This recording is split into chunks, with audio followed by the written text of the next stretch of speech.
सध्या आमची ट्रॅकिंग चालू झालेली आहे. वडाचा माळ ते रवईचा माळ, आरगाव बांबेड सीमा, सगळेजण सज्ज.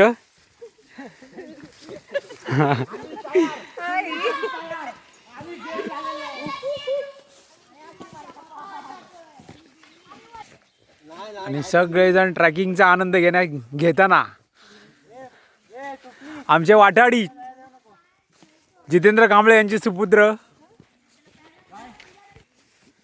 हा जोवाटकरांचा वाडा इथे या साईडला आहे, उजव्या साईडला आपल्या. हा, इथून आम्ही आलो जगन्नाथ कांबळे यांच्या आंब्याजवळ. सुंदर गोड आंबा, सुंदर आणि चांगली फळं देतात, पण थोडा चिकियारा आहे. कोण कोण आहे तू पुढे? शिवाच्या पाठीमागे. अरे दाखव, चेहरे दाखव आणि बोल. या शिवराज राजेश कांबळे, स्वरूप, सुमेध, आर्यन, शिवराज, आदर्श, राज, संकेत कांबळे आणि या मिसेस ज्योती कांबळे, राजेंद्र कांबळे. ए नाव सांगे बरा. प्रणाली कांबळे, वैभव कांबळे आणि मी स्वतः अष्टविनायक कांबळे.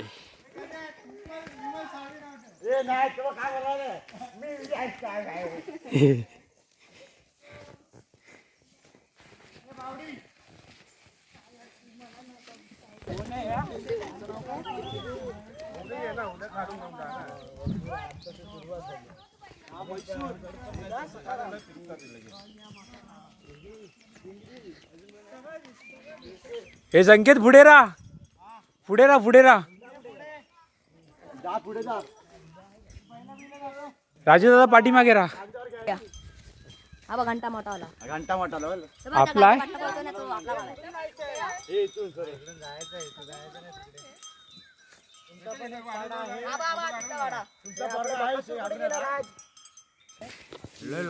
हे आहे निगडीचं झाड आणि हे वापरताना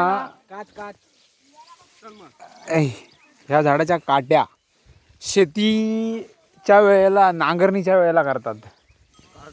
आमच्या इकडे खूप झाड आहेत अशी. हा रामचंद्र सखाराम कांबळे यांचा वाडा. अगदी चांगल्या पद्धतीने त्यांनी त्याची जोपासना केलेली आहे.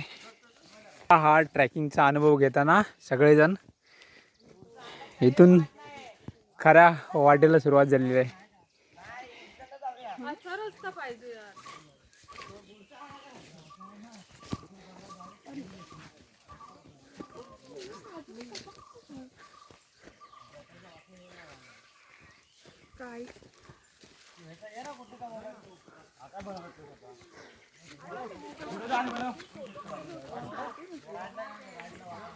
हे इथे थांबा, एकाने फोटो काढायला घ्या ना एक.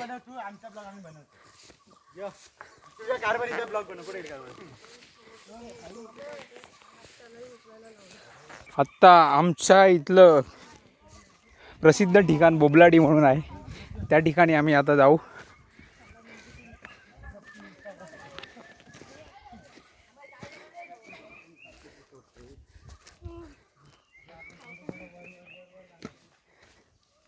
इथून वाटेचा आनंद घेताना सगळेजण.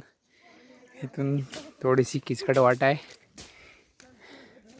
घनदाट जंगल आहे, झाडं खूप सारी वेगवेगळ्या प्रजातीची झाडं आहेत इकडे.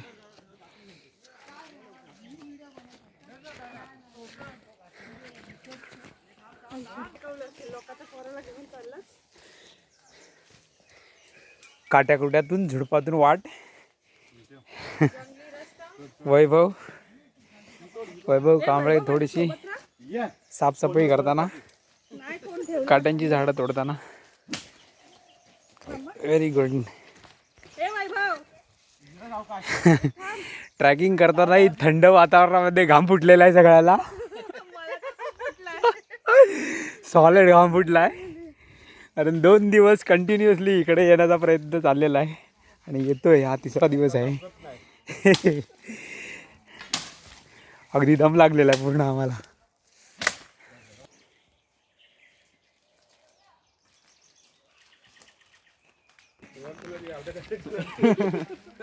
ते सीमेत खड्डा पाडला ना तिथं काहीशी आंघोळ अडचणीची वाट आणि या वाटेतून प्रवास करताना आम्ही सगळेजण खूप भयानक अशी तसं काय करा. त्या म्हाताऱ्या आवाज येतो जमिनीवरातल्या आणि त्या म्हाताऱ्या भुयारातून आम्ही चाललोय.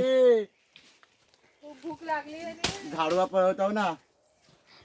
सावकाश चालण्याचा प्रयत्न सगळ्यांकडून होतोय. झाडू कोणी आणलेली हो? अगदी जुनी वाट आहे तशीच आहे, पण थोडीशी झाडं वाढलेली आहेत त्याच्यामुळे काही हा. कळत नाही. आणि खूप दिवसानंतर आम्ही आलेलो तिकडे. आणि इकडे गड चढताना हा येतोय तो. त्यांना सवय आहे, दादांना बघा ना बा. आणि कोण असणार आहे?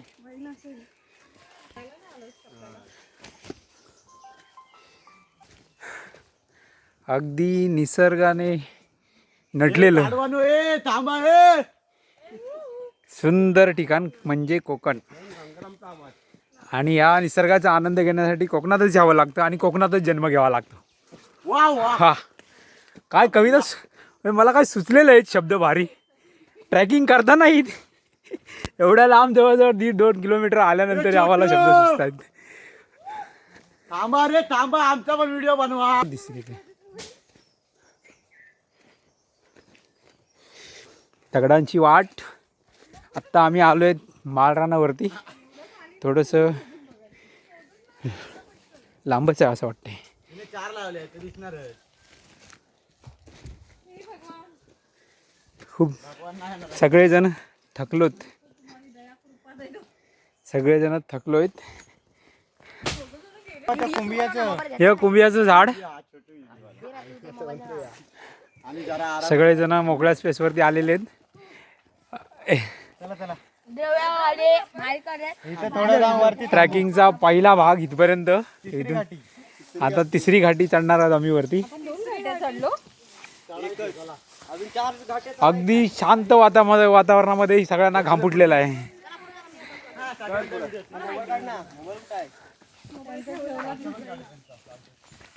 आत्ता आम्ही एका मोकळ्या स्पेसला आलेलो आहेत सगळेजण आणि सगळ्यांना मस्त भारी वाटतंय. हा या ठिकाणी सह्याद्री पर्वत.